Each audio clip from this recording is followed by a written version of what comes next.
Yes. What are your thoughts when Tupac actually signed with Death Row from prison?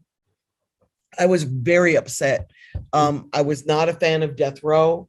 I was very familiar with Death Row. I had spent quite a bit of time, but I lived in New York, so I saw the war that was coming between the East Coast and the West Coast. And I understand why he signed with Death Row, but I wasn't supportive of it. And although I did not negotiate his deal for him, I did send him countless letters, like explaining what he should ask for, what he should look out for.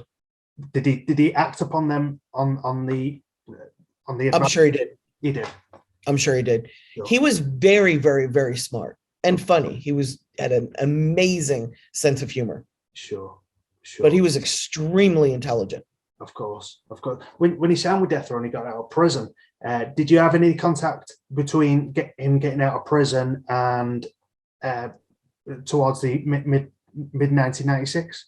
When he first got out, no. When he first got out, he flew right to LA. Sure. And so many people were at him, and he was so busy recording and delivering music that I didn't really interact with him. I didn't interact with him until maybe about 6 months before he passed. No, actually maybe 4 months before he passed. I was when he died, when he was murdered, I was shopping a deal for him. He had delivered the 3 albums that he was supposed to deliver to Death Row. And he was starting a label called Euthanasia. Euthanasia. And I had put the business plan together and was literally actively shopping it to get distribution when he was shot. Wow. Yeah, it never crossed my mind that he would die, Andy, because he had like survived everything. Sure. You know, he had survived so much that when he got shot in Las Vegas, I FedExed a get well card to him, like a funny get well card to him, just knowing he was going to be fine. I just knew that he would wake up and see the card and chuckle and be like, "It's okay, Wendy, I'm fine, you know, back to business as usual." Yeah. So when he died, I was devastated. It never crossed my mind he could die. Can you tell us any more about the plans for the Euthanasia deal?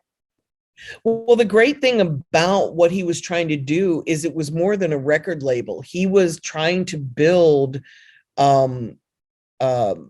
centers for kids inside of the hood in every urban area. He wanted to have childcare inside of the label so that when the men or women came to work, there was a place to leave their children, like in a daycare, so that the kids would be taken care of. Like, it was so foresightful. We had scholarships for employees so that if they wanted to go to college and learn, they could.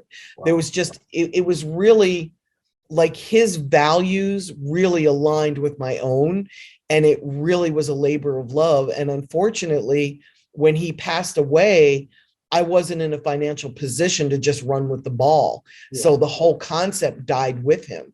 And that was the worst part, because after he passed away and I brought the idea to other people thinking, you know, maybe the idea doesn't have to die with him. Most people don't care about helping society. They just want to help themselves. Sure. So I really couldn't find an investor or another artist that saw his vision and wanted to like complete it. I'm with you. I mean, going back just before that, how did Tupac come to you with the plan for Euthanasia? Because, well, he died before it could be enacted. I'm with you. Yeah, he died. I was maybe a month into shopping the deal for him when he was killed. Sure. Because there's been a lot of rumors about him leaving Death Row, not leaving Death Row. He was leaving Death Row. He was. Yes, and they knew it. He even stopped wearing the chain. He stopped wearing the Death Row chain, and he was wearing an angel pendant with rubies. He had delivered 3 albums already. It was a 3-album deal that he signed with Death Row, and he had already delivered all 3 albums to them. So he was leaving Death Row.